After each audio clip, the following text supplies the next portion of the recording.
জনাব এটিএম আজহারুল ইসলামের রিভিউ থেকে উদ্ভূত আপিল মামলার শুনানি শুরু হয়েছে। আজকে আমাদের পক্ষে শুনানির প্রায় 90 ভাগ শেষ হয়ে গেছে। বাকি 10 ভাগ শুনানির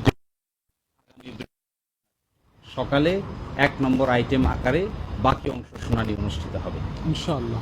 আমরা এই শুনানিতে মূল কথা যেটা বলেছি, প্রথম হলো আমরা বলেছি রাজনৈতিকভাবে উদ্দেশ্য প্রণোদিত হয়ে জামায়াতের নেতৃবৃন্দকে আগে ফাঁসি কার্যকর করা হয়েছে। তিনি এখনো বেঁচে আছেন। তার ফাঁসি যে রায় দেওয়া হয়েছিল এটিও ছিল রাজনৈতিক বিবেচনায় তাকে টার্গেট। কারণ হলো যে একটি ঘটনায় তাকে ফাঁসি দেওয়া হয়েছে, সেই ঘটনায় সাক্ষীরা এসে আদালতে বলছেন যে তারা 3 কিলোমিটার এবং 3.5 কিলোমিটার দূরে থেকে তারা দেখেছেন যে আজহার সাহেব নাকি ঘটনার সঙ্গে জড়িত। এবং এটাও বলেছেন যে আয়োরকে নিয়ে যে স্টেটমেন্ট আমরা বলেছি, আয়োর কাছে যাওয়া যে স্টেটমেন্টটা আদালতে যারা এসেছেন তারা না আসা সত্ত্বেও আমাদেরকে কোনো কন্ট্রাডিকশন নিতে দেন নাই। এবং কাস্টমার ইন্টারন্যাশনাল ল অর্থাৎ আন্তর্জাতিক আইনের প্রযোজ্যতা হবে না এই মর্মে আপিল বিভাগ আগে রায় দিয়েছেন জনাব কাদের মোল্লার মামলায়। আমরা আজকে এটাও বলেছি যে আন্তর্জাতিক আইনের প্রযোজ্যতা ছাড়া ইন্টারন্যাশনাল ক্রাইমস ট্রাইব্যুনাল আইনের অধীন সম্ভব নয়। আমি আশা করব আমাদের আপিল বিভাগ পূর্ণাঙ্গ বেঞ্চ আন্তর্জাতিক আইনের প্রযোজ্যতা এখানে অবশ্যই পজিটিভ অর্থে ডিসাইড করবেন। জনাব আজহারুল ইসলাম সাহেবকে 2 নম্বর, 3 নম্বর এবং 4 নম্বর চার্জে যে মৃত্যুদণ্ড দিয়েছেন, এই মৃত্যুদণ্ড থেকে তাকে বেকসুর খালাস ইনশাআল্লাহ। এবং এটা যে আগে জনাব কাদের মোল্লাকে শর্ট অর্ডারের মাধ্যমে যেভাবে মৃত্যুদণ্ড কার্যকর করা হয়েছে, এই কার্যকর মৃত্যুদণ্ডের প্রসেস এই ভারতীয় উপমহাদেশের 400 বছরের ইতিহাসে এই ধরনের কোনো ঘটনা কোনোদিন ঘটে নাই। তারপরেও একজন ব্যক্তির রিভিউ মামলা নিষ্পত্তি হয়ে যাওয়ার পর একটি সংক্ষিপ্ত আদেশের মাধ্যমে তার মৃত্যুদণ্ড 2013 সালের 12 ডিসেম্বর কার্যকর করা হয়।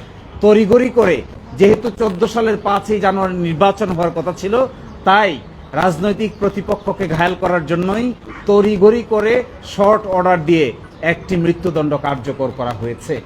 সব কিছু নিয়ে প্রশ্ন উঠবে এবং সবকিছুই আদালতের রায়ের মধ্যে আসবে। অতীতে যাদের ব্যাপারে এই ধরনের অবিচার করা হয়েছে, মৃত্যুদণ্ড কি পদ্ধতিতে কার্যকর করা হয়েছে, কি ফাইন্ডিং দিয়ে কার্যকর করা হয়েছে, সব কিছুর ব্যাপারেই আমরা আজকে সাবমিশন রেখেছি। আমরা আশা করব আমাদের এই উচ্চ আদালতের পূর্ণাঙ্গ বেঞ্চ তাদের রায়ে এই সব কিছুর একটা রিফ্লেকশন থাকবে এবং বাংলাদেশে অতীতের করা এই বিচার ব্যবস্থার একটি সম্মানজনক সমাধান হবে। আপনি কয়েকটা জায়গায় করেছেন, একটা জায়গায় আপনি এটা বলার চেষ্টা করেছেন, আর আরেকটা বলেছেন যে বিচারকটা বলেছেন যে এই যে ভুলটা উনি বলছেন যে আজহারুল ইসলাম ছিলেন না, ওনারা বলছেন যে না এটা সত্য হওয়া উচিত। আসলে কি বলার চেষ্টা করেছেন?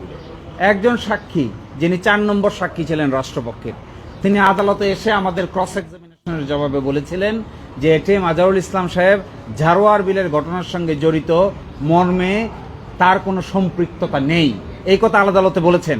কিন্তু সেইটিকে অতীতের আমাদের আপিল বিভাগ এই নেইটিকে তার সাথে সত্য নয় বলে পড়তে বলেছিলেন আমাদেরকে। আজকে আদালতকে আমরা এটা দেখিয়েছি যে সাক্ষী যখন সুনির্দিষ্টভাবে বলেন যে তিনি ঘটনার সঙ্গে জড়িত নেই, এর মধ্যে অন্য কোনোভাবে পড়ার আর কোনো স্কোপ নাই। আর আরেকটি কথা, এখানে 6 কিলোমিটার দূর থেকে দেখছেন যে ট্রেন থেকে আমরা নামতেছি।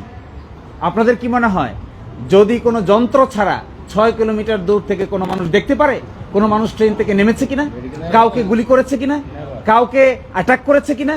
অথচ আগে কোনোদিন চিনে না, জীবনে কোনোদিন দেখা হয় নাই, ওই দিনেই প্রথম 6 কিলোমিটার দূর থেকে আইডেন্টিফাই করে ফেলে।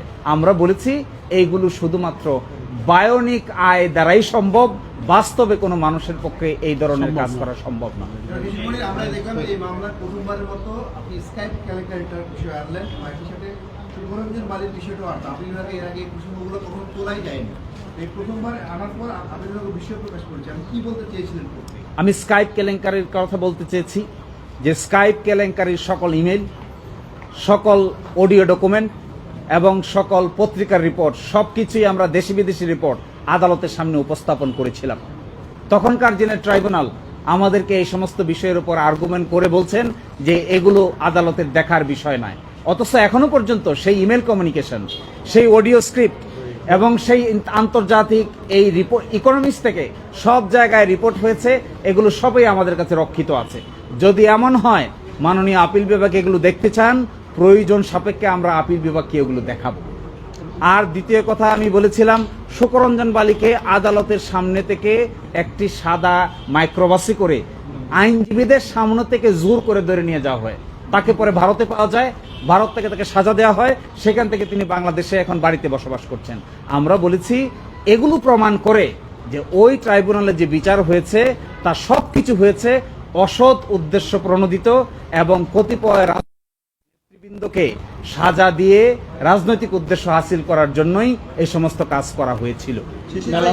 মেলা ফাইডি ছিল। যে আইনটা আছে সেটার সাথে আমাদের যে আইনের উপর কতটুকু প্রভাব ফেলেছিল, আপনি কোর্টকে জানতে চেয়েছিলেন, আপনি কোর্টে গিয়েছেন, কি বলছেন? আমাদের যে আইন 1973 এর আইন আমরা বলেছি, এই আইন তৈরি করা হয়েছিল 195 জনের বিচার করার জন্য, যারা পাকিস্তান আর্মি ছিলেন এবং যাদেরকে আইডেন্টিফাই করা হয়েছিল, কিন্তু ত্রিপক্ষীয় চুক্তির মাধ্যমে এই সমস্যার সমাধান করা হয়েছে। কিন্তু আজকে যাদেরকে সিভিলিয়ান আকারে ট্রাই করা হয়েছে, বিচার করা হয়েছে, অন্যায়ভাবে নতুন করে সাক্ষী তৈরি করে নিজের মতো করে ডকুমেন্ট তৈরি করে, আমরা বলেছি এটা সম্পূর্ণভাবে শুধুমাত্র রাজনৈতিক প্রতিপক্ষকে ঘায়েল করার জন্যই এই ধরনের উদ্যোগ নেওয়া হয়েছে। শিশির ভাই, আপনি একটি জায়গায় একটি রেফারেন্স এনেছিলেন ম্যাডাম জাস্টিস জিনাতারা ম্যাডামের বিষয়। তিনি এই রায়ের পর্যবেক্ষণ বা রায়ের জায়গায় তার অবস্থান কি করেছিলেন? তিনি স্পষ্ট করে বলেছেন চার্জ নম্বর 2 এবং 3-তে যে ধরনের সাক্ষীর উপর ভিত্তি করে এখানে মৃত্যুদণ্ড দেওয়া হয়েছে, তিনি বলছেন এই ধরনের সাক্ষীকে মোটেও বিশ্বাস করার সুযোগ নাই।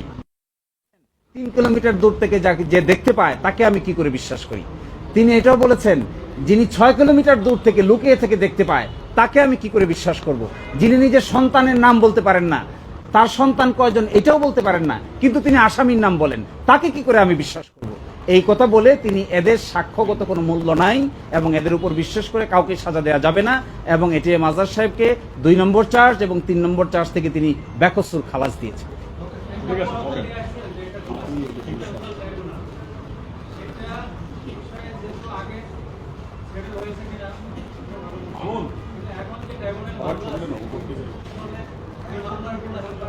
না, এই মামলা কোনো হ্যাম্পার হবে না, কারণ আপনারা জানেন যে 1973 সালের এই আইনের এই ডিফিকাল্টির কারণে সংশোধন করা হয়েছে।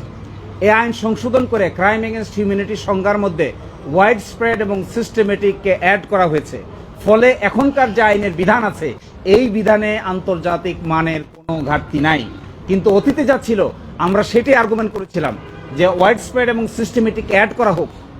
উচ্চ আদালত তার এইটার ব্যাপারে উচ্চ আদালত তার অবজারভেশন দিক, কিন্তু উচ্চ আদালত বলে দিয়েছেন আন্তর্জাতিক আইন এখানে প্রযোজ্য হবে না, কিন্তু এখনকার আইনে আন্তর্জাতিক আইনের প্রযোজ্যতা সংশোধন করা হয়েছে।